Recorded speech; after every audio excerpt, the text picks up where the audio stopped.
So let me welcome you, George, to this second Asia SDG Roundtable. George Kiriakou is Comptroller and Director of Finance at the World Health Organization, and he has been a great friend and a colleague to Mervyn for several years. But for last 2 years, I take pride in saying that George has become great friend of Mervyn King Academy for Sustainable Development in Asia and of Asian Center for Corporate Governance. And now, personally, also, I look up to him as a good friend. So, George, thank you very much for taking time out and being a part of this roundtable. I have with me my colleague and longtime friend who is also the advisory board member for the Mervyn King Academy for Sustainable Development in Asia, Mr. Shailesh Haribhakti. Let me welcome you also, Shailesh Bhai, to this roundtable. And Thank you. Thank you. For the colleagues from outside India, Shailesh Haribhakti is one of the sought after independent director on several boards, and somebody like Nasser. Both of them have made significant contribution to several boards. He currently is chairman of the L&T Finance and Blue Star, which is one of India's large air conditioning company. So welcome to you also, Shailesh Bhai. Let's now begin by picking brains of George. George, let me come to you with the first question. What, in your opinion, should be done to achieve vaccine equity? And why am I talking about this is the right time and most opportune time to talk about this. And you are the most appropriate and most suitably qualified leader to talk about it, because more than 5.7 billion vaccine doses have been administered globally. But 73% of all doses have been administered in just 10 countries. So vaccine equity and pandemic preparedness is a critical to go to the SDG back on track, because COVID-19 has put all SDGs, derailed them rather, I would say. So what are your thoughts on vaccine equity, George? So thank you very much, Mahendra. I'm delighted to be here today and to speak with you and all the people that are participating in this great event. I think, and just building on what Mervyn has already said, one of the fantastic collaborative achievements we've had this century, quite honestly, is how rapidly we've managed to develop some excellent vaccines against COVID-19. I think the big challenge is that the virus is moving faster than the actual distribution of those vaccines. And quite honestly, the longer the vaccine inequity persists, with these 10 countries and others having greater access to vaccines compared to the rest of the world, the more the virus will keep circulating and evolving, and the longer the social and economic disruption is going to continue. So, with the theme of collaboration moving forward, we need to have a genuine commitment and action to vaccine equity. Now, what does that mean? What are the practical steps that we can take? Well, countries, first of all, have to fulfill their dose sharing pledges to the COVAX initiative. Now, there are many wonderful pledges made at the General Assembly last week, and of course, there's been many millions and billions of doses have been promised prior to this. The challenge that we have is actually securing those doses and being able to put them in the distribution network. Now, another way to help contribute to that is countries can swap their near-term vaccine deliveries with COVAX. So if they have any vaccines within the pipeline that they don't particularly need at this point in time, pass them over to COVAX. Thirdly, countries can delay implementing their plans for booster shots. In other words, they can start to prioritize the unvaccinated over the vaccinated. And that really would be an enormous step towards improving inequity. Manufacturers can prioritize COVID supplies. We understand that many manufacturers have been under great burdens here, but ultimately it's about prioritization. Countries and manufacturers together can collaborate to share knowledge, intellectual property, and know-how to support regional vaccination manufacturing. And then perhaps the last suggestion would be that the private sector itself can donate both doses and dollars and collaborate through those collaborative points on manufacturing, sharing knowledge to be able to move this forward. WHO, for its part, is working with many countries to try and build local vaccine manufacturing capacities in different regions, to try and help raise that particular issue. But as long as we have inequity, we will not be able to solve the pandemic. Thank you.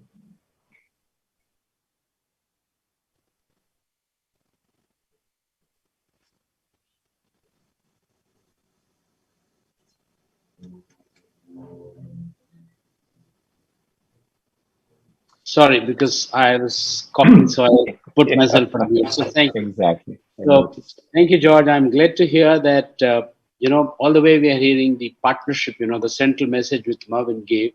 So even for the vaccine equity, we need partnerships amongst the manufacturers, partnership among the private sector, among the political leadership of the different countries, and at multilateral bodies like WHO and United Nations. So thank you for that. Let me invite my colleague Shailesh Bhai now for the next question to George. Thank you very much, Mahendra. George, first of all, let me compliment you on the phenomenal work that WHO is doing. We're all so proud that it's because of you and your efforts and the efforts of WHO that we feel that there is a point in time where none of us will be left behind. As you are doubtless aware, the idea was to make sure that the financing of the vaccination would be done through market forces. Some governments, of course, have taken it upon themselves to actually pick up some or all of the costs. How do you see the role of the less developed economies actually being able to find the fiscal space to actually be able to provide vaccination at scale to their entire populations? What are the strategies there?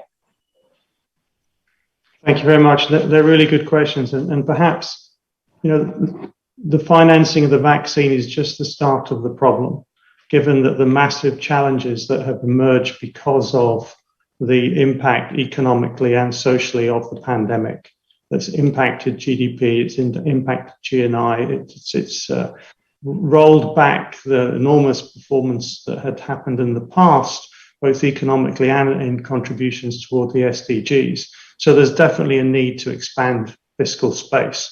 And COVID-19 has highlighted the limited capacity of the LIDCs to tap market financing. High-income countries have typically been able to borrow heavily to be able to both finance the expansion of healthcare, finance the funding of vaccines, but also to put in the support mechanisms to address the terrible economic negative impacts that the pandemic has had. LIDCs are not in that space. They're not able to do that because of their lower market credit worthiness, and that's going to delay their response and their recovery. So I think there's a number of things that can be done to try and address some of this. I think the biggest challenge is the depth of liquidity in the LIDC finance markets. And there's two aspects to that. One, it's just the lack of capital. Secondly, it's the cost of capital.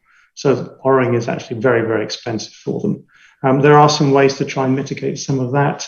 Obviously, the IMF can expand its special rights for drawing or coming up with other financing initiatives, which it has done in order to try and expand that fiscal space. And I think that so far, because of the pandemic alone, the IMF has made about 250 billion available to member countries, which is about a quarter of its lending capacity, as a means to try and mitigate some of the impacts that COVID is having. Of that, I think it's issued about 117 billion so far, so there's still plenty more to go to meet its own aspirations of 250 billion. I think another big possibility there is the establishment of swap lines. And swap lines are a situation where developing countries and reserves currency central banks can agree on a swap mechanism which will provide greater depth to their liquidity in their finance markets. Second issue would be tax reform. And I think this already has come up in Paul Pullman's presentation. But there has to be an acceptance of the obligation to pay a fair share of taxes. Governments can't expand what they need to do unless they're collecting the right amount of tax revenue. And there's lots of discussions happening internationally about having a fairer system to tax big tech companies. There's been some recent announcements at the OECD on that. And of course, rolling that out will make a big difference, reducing tax havens, and then reaching agreements on tax rates to avoid the perceived race to the bottom, so that the actual governments can afford to finance their investments that they need to do to make sure that they can address the economic recovery and also the necessary investments in healthcare. Perhaps two more points. Multilateral development banks can play a role. They have done quite a bit. They've expanded their lending and their guarantee mechanisms that they've been offering to different member state countries, although I think there's more that they can do, to be honest, to address this. There are some bright spots. I think CABI have an innovative COVID vaccine bond, which is the first of its kind. So there are more kind of innovation that can come in those financial markets led by the multilateral development banks working with their national government counterparts. And I think the last and not least opportunity there is debt relief. The IMF itself has extended 725 million of debt relief so far related to COVID. But I think there's a broader case for more debt relief, and I think it's about time that the G20 looks at this issue again and starts to replenish its reviews of the state of debt relief that's possible. Thank you. Fantastic, George. Thank you so much. Very, very great perspectives. Mahendra, back to you for your next question. Thank you. So, thank you, George. I think the role of IMF, stepping in at the right time, and particularly this tax reform. I think it's early days, of course, but I'm glad that around the world people have started talking that companies need to. And I asked a question to Mervyn a little while ago that multinationals are becoming so large that their turnovers are larger than the GDP of certain countries, and therefore it's only fair that fair kind of taxes are paid. So I only hope that this catches up fast and soon enough. So let me now come to the next question that I have for you is, how can Asian countries make progress towards universal health coverage, George? Because SDG 3, as we know, good health and well-being, we hear three very important statistics. And one of them is 930 million people spend at least 10% of their household income on healthcare. And the second one is that 100 million people are driven by poverty each year through out-of-pocket health spending. And third one is half of the world's population do not have access to the healthcare they need. In such an appalling situation, how can Asian countries make progress towards universal health coverage? Thank you, Mahendra. I think this is the real critical challenge that we will have for this next century, which is to broaden quality health service for everybody. And that includes the impoverished, the rich, the poor, the healthy, the sick, the young and the old. And more importantly, to do that without fear of facing financial hardship. If you look at the region, across the region, the access to healthcare is very varied. We have an index that we manage, and it indicates a range between 47% and 82% across the region. So there's lots of variability amongst the countries in the Asia region. What's clear across the board is that while service coverage is improving, so access to healthcare is getting better, it's not enough even to meet the 2030 target. So we're falling behind on the SDGs there. When it comes to financial protection for the cost of healthcare, even before COVID, most countries in the region had very low levels of public funding for healthcare and very high levels of out-of-pocket spending. So what can be done? Ultimately, it's about the region as it recovers in continuing to invest in increasing public health investments with a focus on the more vulnerable. But perhaps there's one aspect here I can draw attention to, given the many people who have tuned into this, in that corporations have to play their part too. I mean, for universal healthcare, corporations are a key source of providing equitable access to health services for their own employees, and they can impact the out-of-pocket expenses that they face. And let me look at it from another perspective. 1.9 million people die every year due to exposure to risk factors at work. Now, what does that mean? They're literally being killed by their job. 80% relate to non-communicable diseases, typically cardiovascular or respiratory illnesses due to the work environment. Long working hours actually is the single deadliest risk factor for people at work, killing 750,000 people a year. And interestingly, disproportionately affecting men, older people, and in the regions of Africa, Southeast Asia, and the Western Pacific. So there's a lot more that companies can do to ensure that their employees aren't dying for their jobs, and that the workplace is safer, more respectful, and a healthy environment with personnel that have access to healthcare services that they can afford to access. Great. I think this is news to me. Thank you for bringing this appalling thing that such a large number of people die at work because of the work environment.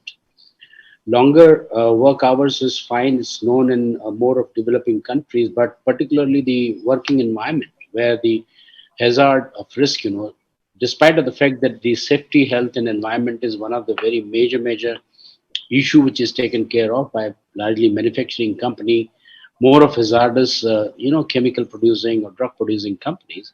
But yet this figure was so high, I never knew.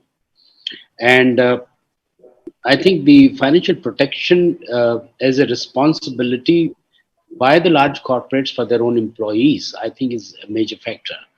So if one were to put cumulatively, let's say in corporate India, the X number of employees who are employed by the private sector, and if there is enough money going from these private sector companies to take care of their health. And on this, I'd like to bring in Shailesh Bhai, you, because you and me, we sit on several companies, board, and so what are your views on this particular issue? No, Mahendra, what George says is so true. But George, the good news out of India is that many corporations in India have given very generously. Almost every company I sit on the board has every employee fully vaccinated, completely. The purse strings of non-resident Indians also opened up very generously. There is a COVID relief fund on whose board I sit, but they have been able to draw in funds of 1,000 crores, which is an astonishingly large sum of money, which graciously people from all over the world have actually contributed. And of course, a lot of companies from all over the world, and so also companies from India. With all of that, we still find vaccine hesitancy. We still find a lack of desire to actually improve your own immunity. What is it that can be done to transform those mindsets, the hesitant mindsets and the mindsets that don't want to get into helping themselves with getting more immune?